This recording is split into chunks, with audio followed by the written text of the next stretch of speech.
जय हिंद। आज हम लोग क्लास 11th का चैप्टर 2 फिजिक्स का चैप्टर 2 शुरू करने जा रहे हैं, जो कि है unit and dimension and errors analysis, है ना। चैप्टर 1 हम लोगों ने कंप्लीट किया है फिजिकल वर्ल्ड, या फिर उसको बेसिक मैथ भी बोलते हैं। जिस लोगों ने उसको नहीं देखा है जा करके प्रीवियस वीडियो को देख सकते हैं। आज चैप्टर 2 क्लास 11th का चैप्टर 2 पढ़ने जा रहे हैं, जो नीट और जेई दोनों के लिए इम्पोर्टेंट है। आज का टॉपिक है, आज का चैप्टर है हम लोगों का unit dimension and error analysis. ठीक है, पहले समझेंगे कि यूनिट डायमेंशन होता क्या है और फिर एरर एनालिसिस, मतलब अगर कोई क्वेश्चन सॉल्व करते हैं तो उसका फिर एनालिसिस करते हैं, या फिर एरर क्या होता है, गलती क्या होता है वो भी करते हैं। तो इसमें दे दिया गया है एरर और एनालिसिस करना। ठीक है, तो देखिए शुरू करते हैं। फिजिकल क्वांटिटी पहले समझना है कि फिजिकल क्वांटिटी क्या है। Physical quantity, all the quantities which are used to describe the laws of physics are called physical quantities। लिखे हैं फिजिकल क्वांटिटी में ऑल द क्वांटिटी, जितने भी क्वांटिटी होते हैं, मतलब जितना भी क्वांटिटी होता है, which are use to describe the laws of physics, जो फिजिक्स के लॉ को बताता है। जितने भी क्वांटिटी होता है जो फिजिक्स के लॉ को बताता है, उसे हम क्या कहते हैं, फिजिकल क्वांटिटी कहते हैं। ठीक है, जैसे एग्जांपल के लिए मान लीजिए लेंथ, मास हो गया, वॉल्यूम हो गया, और इट बहुत सारे कुछ होते हैं। मतलब फिजिकल क्वांटिटी किसे कहते हैं, ऐसा क्वांटिटी जो फिजिक्स के लॉ को क्या करे, इम्प्रूव करे, मतलब फिजिक्स के लॉ को बताता हो। ऐसा क्वांटिटी जो फिजिक्स के लॉ को बताता हो उसे हम लोग क्या बोलते हैं, फिजिकल क्वांटिटी। एग्जांपल के लिए हो गया लेंथ हो गया, मास हो गया, वॉल्यूम हो गया, इट इज, है ना। बहुत सारे होते हैं जिसको हम लोग बारी बारी से इस चैप्टर में पढ़ेंगे। मेन चीज़ इसमें जानना क्या है कि यूनिट क्या होता है। पहले क्या समझना, unit, the unit the numerical value. तो पहला जो है फिजिकल क्वांटिटी में हम लोगों को दो चीज़ की आवश्यकता होता है। क्या होता है, दो चीज़ों की। पहला की यूनिट, दूसरा न्यूमेरिकल। जैसे यूनिट किसी भी चीज़ को, किसी भी क्वांटिटी को नापने के लिए या फिर मेजर करने के लिए उसका यूनिट की आवश्यकता होती है। जैसे लेंथ होता है, लेंथ एक यूनिट है। डिस्टेंस के लिए क्या यूज़ करते हैं, इसका लेंथ यूज़ करते हैं, माने एम। उसी तरह मास की यूज़ करते हैं, है ना। तो अलग अलग यूनिट होता है, मतलब द यूनिट, फिर उसका न्यूमेरिकल वैल्यू। मान लीजिए कि 2 मीटर है ना, 2 मीटर। डिस्टेंस क्या है, 2, तो क्या है वो लेंथ हो गया। डिस्टेंस के लिए क्या लेते हैं, लेंथ होता है। कितना लेंथ है, हो सकता है 2 मीटर, 2 किलोमीटर, या फिर 10 किलोमीटर, इस तरह से यूनिट उसका चलता है। फिर है उसका कुछ न्यूमेरिकल वैल्यू, जैसे मान लिया लिखे हैं द न्यूमेरिकल वैल्यू। जैसे मानिए कि आपको बोले कि यूनिट, डिस्टेंस का यूनिट क्या होता है, तो लेंथ। फिर बोले कितना डिस्टेंस, जैसे मानिए कि 2 मीटर गए, तो 2 क्या हो गया, न्यूमेरिकल वैल्यू हो गया। क्या हो गया, 2 हो गया न्यूमेरिकल वैल्यू, और मीटर जो बोले वो इसका यूनिट हो गया, है ना। उसका लेंथ के लिए क्या हो गया, यूनिट हो गया।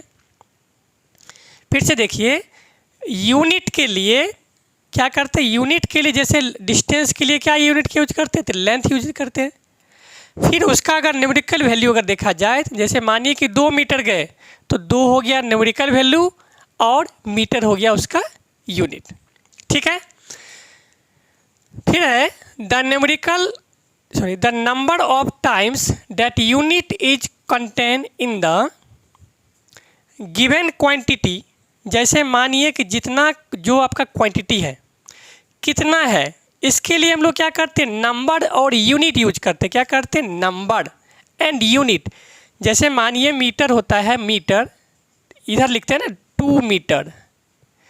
जैसे मानिए 10 किलोमीटर, तो 10 किलोमीटर ऐसे लिखते हैं, माने 10 पहले लिखते हैं, फिर उसका यूनिट बाद लिखते हैं। नंबर हो गया और उसका फिर यूनिट लिखते हैं। एन मतलब होता है N equal to numerical value, u मतलब हो गया उसका साइज ऑफ यूनिट। यूनिट का साइज क्या है, वो लिखना होता है।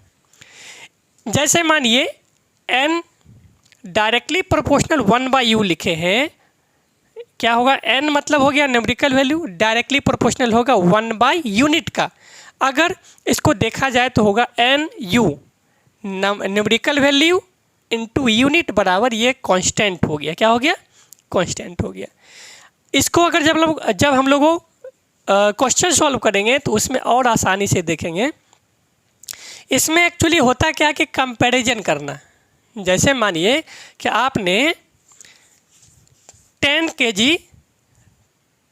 kg क्या लिया, एप्पल लिया, तो 10 हो गया आपका, क्या हो गया, न्यूमेरिकल वैल्यू हो गया। 10 kg आपका 10 हो गया न्यूमेरिकल वैल्यू, ये हो गया kg क्या हो गया, इसका यूनिट हो गया। माने 10 इसका न्यूमेरिकल वैल्यू और kg जो है इधर क्या हो गया, यूनिट हो गया। ठीक है, तो N1U1 इक्वल टू होता है N2U2, मतलब पहला न्यूमेरिकल वैल्यू इनटू पहला यूनिट, फिर इक्वल टू दूसरा न्यूमेरिकल वैल्यू दूसरा यूनिट। ये एक फॉर्मूला बन गया। इसमें कभी N1 इक्वल टू N2 भी हो सकता है, इसको देखेंगे, इसको अभी मत देखिए, जब चूँकि क्वेश्चन जब सॉल्व करेंगे उसमें हम लोग देखेंगे। माने N1U1 इक्वल टू N2U2 होता है। इसमें जब हम लोग क्वेश्चन सॉल्व करेंगे तो और आसानी से देख सकते हैं, इसको समझ सकते हैं। इस चीज़ों को समझने के लिए, इस चीज़ों को जानने के लिए दो चीज़ों की आवश्यकता होता है। पहला कि यूनिट, दूसरा है सिस्टम ऑफ यूनिट। अब हम लोग बहुत सारे यूनिट होते हैं उसको देखेंगे, क्या होता है, लेंथ होता है, मीटर होता है, मास के लिए m होता है, और मतलब जितने भी यूनिट होते हैं उसको देखेंगे। फिर उसका मेजरमेंट, यूनिट का जो है उसका सिस्टम क्या है, क्योंकि अलग अलग जगहों पे अलग अलग यूनिट यूज होता है। जैसे हम लोगों के लिए यहाँ इंडिया में क्या होता है, मास के लिए kg यूज कर लेते हैं ना, वेट के लिए है ना kg यूज कर लेते हैं। अलग जगह कहीं पाउंड यूज होता है, जैसे CGS सिस्टम हो गया है ना, MKS सिस्टम हो गया। चूँकि अलग अलग जगहों पे अलग अलग यूनिट यूज होता है तो उसको हम लोग सिस्टम ऑफ यूनिट में समझेंगे। क्या है, सिस्टम ऑफ यूनिट में समझेंगे। तो हम लोगों ने देखा कि यूनिट और फिर उसके बाद हम लोग ये डायमेंशन अभी नहीं कर रहे, पहले यूनिट कंप्लीट करेंगे फिर डायमेंशन के बारे में जानेंगे। ठीक है, फिर उसका एरर और एनालिसिस जानेंगे। तो इसमें हम लोगों ने देखा कि फिजिकल क्वांटिटी होता क्या है, फिजिकल क्वांटिटी निकालने के लिए क्या क्या चीज़ों की आवश्यकता होती है। तो दो चीज़ों की आवश्यकता होती है, पहला कि न्यूमेरिकल वैल्यू और दूसरा उसका यूनिट माने साइज ऑफ यूनिट। फिर इसको आगे समझने के लिए हम लोगों को यूनिट पढ़ना है, दो चीज़ों को जानना है, फिर जा कर के हम लोगों को जो कॉन्सेप्ट है आगे क्लियर होगा। पहला क्या है, यूनिट समझना है, फिर सिस्टम ऑफ यूनिट। ठीक है, तो आज यहीं तक रखते हैं, क्योंकि छोटा छोटा हम चाह रहे वीडियो बने आसानी से, जो कि आप देख सकते हैं। आज यहीं तक रखते हैं, फिर नेक्स्ट क्लास में हम लोग कहाँ से शुरू करेंगे, यूनिट और सिस्टम ऑफ यूनिट को जानेंगे। आज के लिए इतना ही, जय हिंद।